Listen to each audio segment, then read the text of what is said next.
إلا كلمح البصر هو أقرب إن الله على كل شيء قدير. والله أخرجكم من بطون أمهاتكم لا تعلمون شيء وجعل لكم السمع والأبصار والأفئدة لعلكم تشكرون. هل يروي الخير مسخرات في جو السماء لا يمسكهن إلا الله إن في ذلك لآيات لقوم يؤمنون. والله جعل لكم من بيوتكم سكنا وجعل لكم من جلود الأنعام بيوتا تستخفونها يوم ظعنكم ويوم إقامتكم ومن أصحابها وأوبارها وأشعارها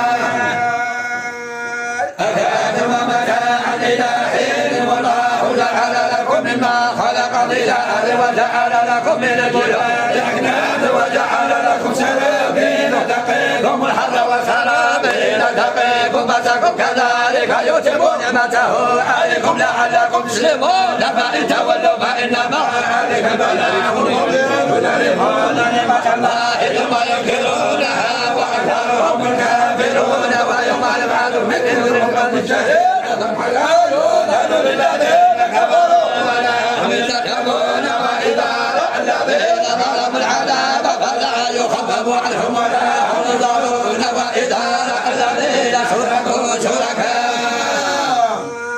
هم قالوا ربنا هؤلاء شركاء الذين كنا ندعو من دونك فأعطوهم وقلنا إنكم لكاذبون. وأعطوا إلى الله يومئذ السلام وضل عنهم ما كانوا يفترون. الذين كفروا وصدوا عن سبيل الله إنهم عذاب العذاب بما كانوا يفسدون. ويوم نبعث في كل أمة شهيد عليهم من أنفسهم وجئنا بك شهيد على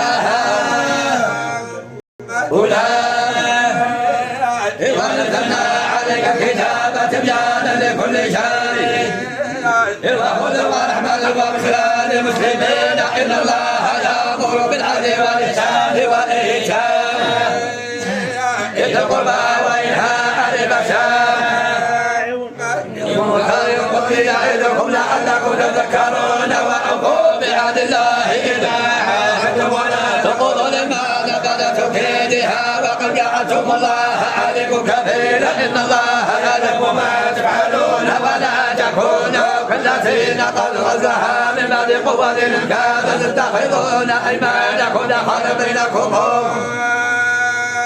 أن تكون أمة هي أربع من أمة إنما يبلوكم الله به وليبينن لكم يوم القيامة ما كنتم به تختلفون. ولو شاء الله لجعلكم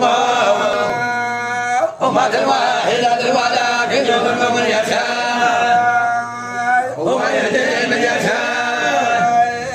ولا تسألن عما كنتم تعملون ولا تتخذون أيمانكم دخلا بينكم إذا قدموا بعد ثبوتها وتذوقوا السوء بما صددتم عن سبيل الله ولكم عذاب عظيم. ولا تشتروا بعهد الله ثمنا قليلا إنما عند الله هو خير لكم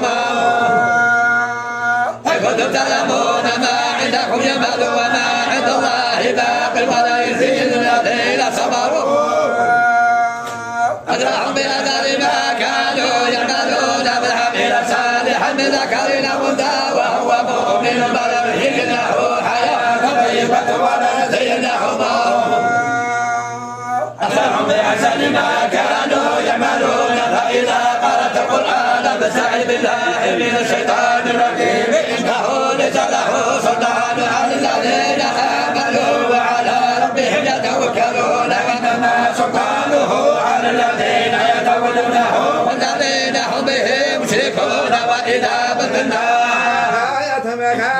آية والله أعلم بما ينزل قالوا إنما أنت مدري ولكم لا يعلمون. قل نزله روح قدس من ربك بالحق ليثبت الذين آمنوا وهدى وبشرى للمسلمين. ولقد نعلم أنهم يقولون إنما يعلمه بشر لسان الذين يلحدون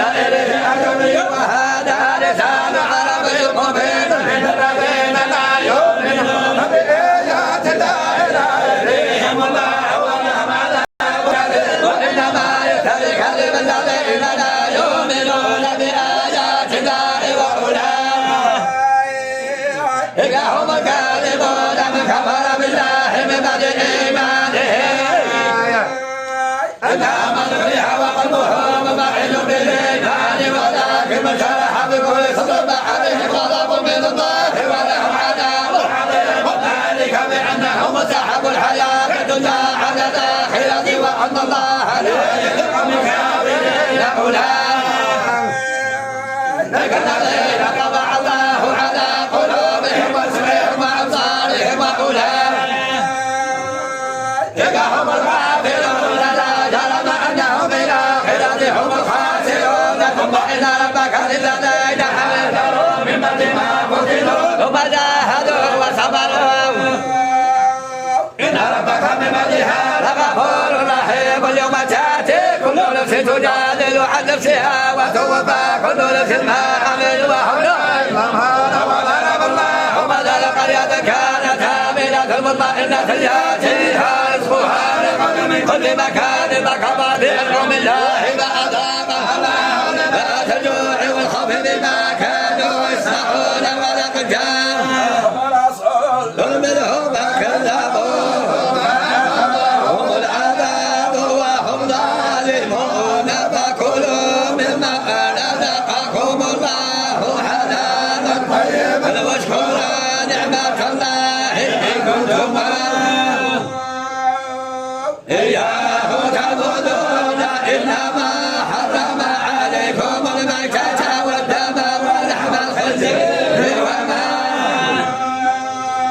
أهل لغير الله به ومن اضطر غير باغ ولا عاد فإن الله غفور رحيم ولا تقولوا لما تصف ألسنتكم الكذب هذا حلال وهذا حرام لتفتروا على الله الكذب إن الذين يفترون على الله الكذب لا يفلحون متاع قليل ولهم عذاب أليم وعلى الذين هادوا حرمنا ما قصصنا عليك من قبل وما ظلمناهم ولكن كانوا أنفسهم يظلمون ثم إن ربك للذين عملوا السوء بجهالة ثم تابوا من بعد ذلك وأصلحوا إن ربك من بعدها لغفور رحيم إن إبراهيم كان أمة قانتا لله حنيفا ولم يكن من المشركين شاكرا لأنعمه اجتباه وهداه إلى صراط مستقيم وآتيناه في الدنيا حسنة وإنه في الآخرة لمن الصالحين ثم أوحينا إليك أن اتبع ملة إبراهيم حنيفا وما كان من المشركين إنما هو يسوع على الذين ظلموا بهم وإن ربك ليحكم بينهم يوم القيامة بما كانوا يختلفون إلى سبيل ربك بالحكمة والموعظة الحسنة وجادلهم بالتي هي أحسن إن ربك هو أعلم بمن ضل عن سبيله وهو أعلم بالمهتدين وإن عاقبتم فعاقبوا بمثل ما عوقبتم به ولئن صبرتم لهو خير للصابرين اصبر وما صبرك إلا بالله ولا تحزن عليهم ولا تقم إليك مما يمكرون فإن الله مع الذين اتقوا والذين هم محسنون صدق الله العظيم.